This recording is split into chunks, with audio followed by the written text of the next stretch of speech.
me, Sunji TV. Kung bago ka pa lang sa aking channel, please subscribe, click the notification bell para lagi kang updated sa mga video nating bagong ipapalabas.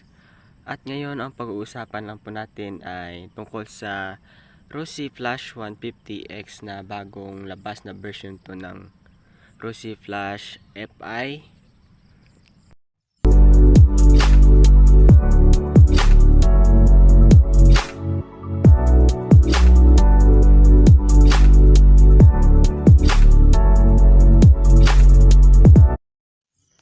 At ito nga po yung Rosy Flash 150X na bagong labas na version to ng Rosy Flash 150 FI.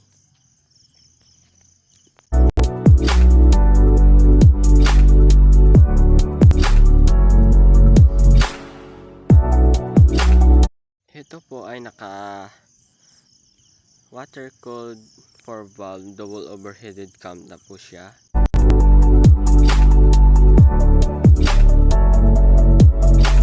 Naman po nang nakita mo talaga na iba na kanyang makina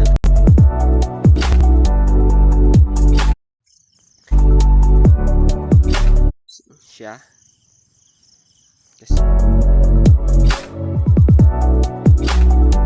at ito naman po yung Rosy Flash 150 na carb type.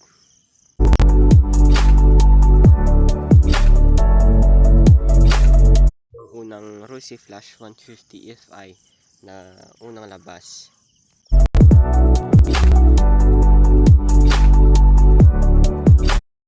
Ito po yung Rosy Flash 150 na carb type.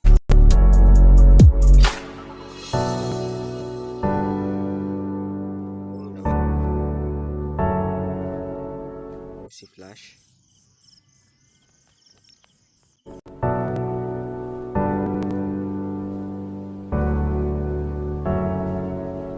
Variant na yellow.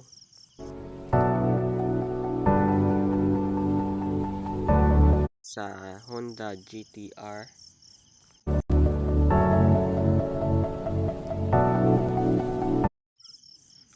Na color variant. Ito siyang blue. Yung picture kanina, yun po yung color variant na blue. At ito nga po yung kanyang specs. Ito po ay naka Rosy Flash 150X 4 valve double overheaded cam. Specification model Flash 150X. Engine type single cylinder 4-stroke double overheaded cam, water cooling 4 valve. At may displacement po itong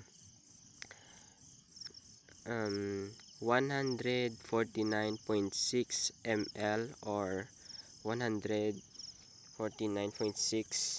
cc na may dimension na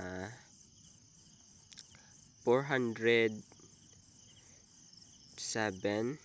to 293 by 439 millimeter. Net weight 118 kg na may max power 16.76 horsepower and 9,500 RPM at mayroon siyang maximum torque na 14.5 Newton meter of torque and 8,000 RPM. Compression ratio niya po ay 11.3:1. Bore and stroke 57.3 mm and 58 stroke millimeter. Ignition method ECU controller. Lubrication method pressure spray. Mean fuel consumption 340 G kWh. Fuel tank capacity 5.3 liter. Starting method electric start na po siya. Clutch method, automatic multi-plate.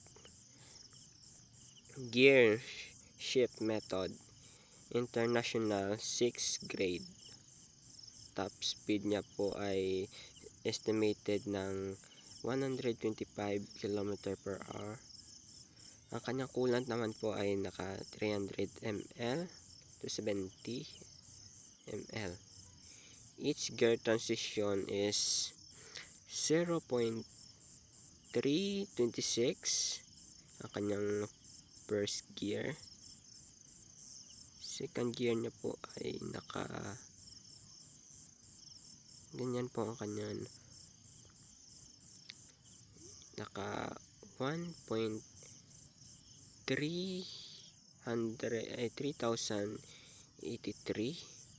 kanyang ratio, at saka 2.19941 ang kanyang third gear po yata ito. Hindi ko lang po ito makita, pero ganito po siya. At yan lamang po ang ating video sa araw na ito. Maraming salamat po at peace out. Bye bye.